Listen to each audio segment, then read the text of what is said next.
What's up, guys, and welcome back to another NBA News and Analytic Commentary episode. Today is July 7th, 2021, and I'm going to be talking about Game 1 of the NBA Finals that took place last night in Phoenix, Arizona, between the home team in the Phoenix Suns and the Eastern Conference champions in the Milwaukee Bucks.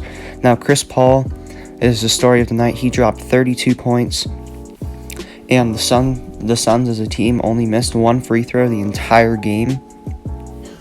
And he got his first NBA Finals win of his career, and he's played for 16 seasons, and he's a top 5 point guard of all time, most likely. If you ask anyone, they'll probably say he's, dead on fifth. So this is huge for Chris Paul, and it's absolutely amazing to think about whenever you look at Chris Paul. You say, oh, he's a choker, and oh, he can't get the job done. Oh, he always gets injured. Well, this year he didn't. And now look at him. He won Game 1. He dominated Game 1. He was the player of the game in Game 1. And that's just very admirable of Chris Paul. That's something that we should all admire about him, especially with his age. And he never really has had a decline in his ability. He's always had that potential, and it's always been there.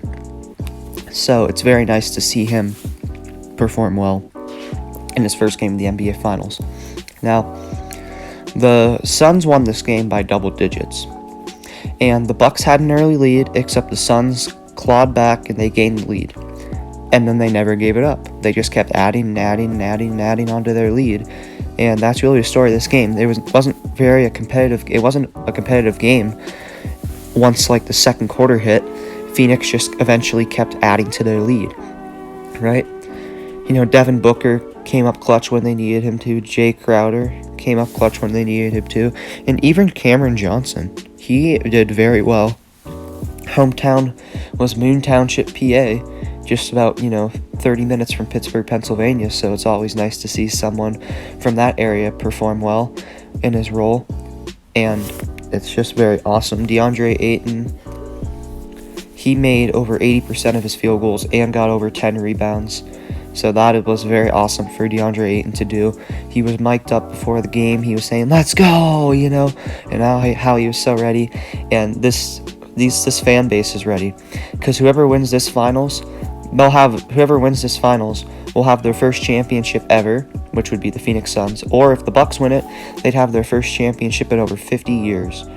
So I'd love an NBA Finals like this where it's not predictable. This entire playoffs weren't predictable at all. It wasn't like Cavs Warriors for 4 years in a row, or Lakers Nets, or one of the two. It was very unpredictable, and that's why it's my personal favorite NBA playoffs that I've ever had the pleasure to watch in my life. And now on the Bucks side of things, Giannis Antetokounmpo, who hyperextended his knee and missed Game 5 and Game 6 and had to leave Game 4 early of the Eastern Conference Finals, he played tonight, and he dropped 20 points, and it looked like he was slowed down a little bit from his knee, but it wasn't anything major. He was probably 70% of himself. So just the fact that they could still beat Giannis in the fashion that they did, whenever he's at 70%, not at 100, don't get me wrong, but he was still, performing at a high level. Not as high as usual, but from just the standards of play, he still played at a high level. That's something that the Suns should be proud of, and that's a very good sign. And Chris Middleton dropped a little less than 30 points, so he did very well. Drew Holiday, he honestly was the best point guard CP3 had to go up against this entire playoff. He handled him very well. PJ Tucker, he played some outstanding defense. He reminds me of the 1990s, early 2000s form of defense. So that was awesome. Brook Lopez came to play. He dropped over 15.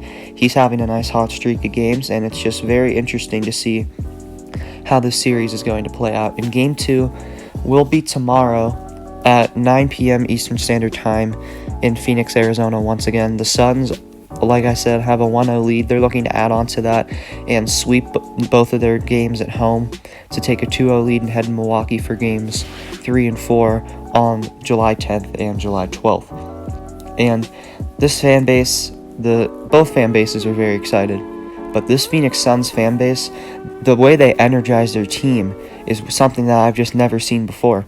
I mean, Suns in four, Suns in four, Suns in four, all of the cheering and the screaming and the counting for Giannis, which is, I feel bad for him on that point because it's never going to leave him. It's never going to leave his career. Like, every single game that he shoots free throws the rest of his career, that will happen, especially if it's a playoff series or an important game against a rival or just a primetime game on ESPN, like maybe they play the Lakers, in LA.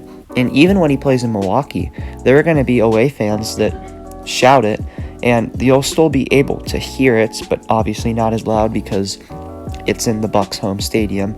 So the majority of the fans there are going to be Bucks fans unless if something is terribly wrong with the Milwaukee Bucks fan base. So overall, this was a super, super interesting game.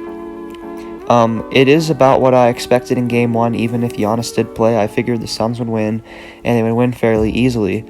And that's something that a lot of ESPN analysts did not predict if Giannis Antetokounmpo did play today. And I find that very interesting because he's not at 100%. And yes, he'd still play at a high level, but the Suns team has so much momentum. They just beat the Clippers by 27 in the Staples Center. And they have a great underdog story. They have the underdog mentality, even though they're the number 2 seed. That they did ever since they entered the playoffs against the 7 seed and the Lakers. People said, oh, the Suns, they're a fraud number 2 seed, just like the Jazz and the 76ers at the number 1 seed.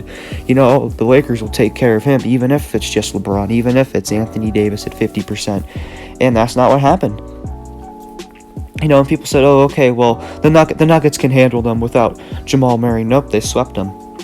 And then they said, okay, the Clippers are down 2-0. The Clippers are going to win the series, and that's just not how it works. That's how it worked the past 2 series, but you can't count on that every single time the Los Angeles Clippers are down 2-0 in a series, or down at all in general.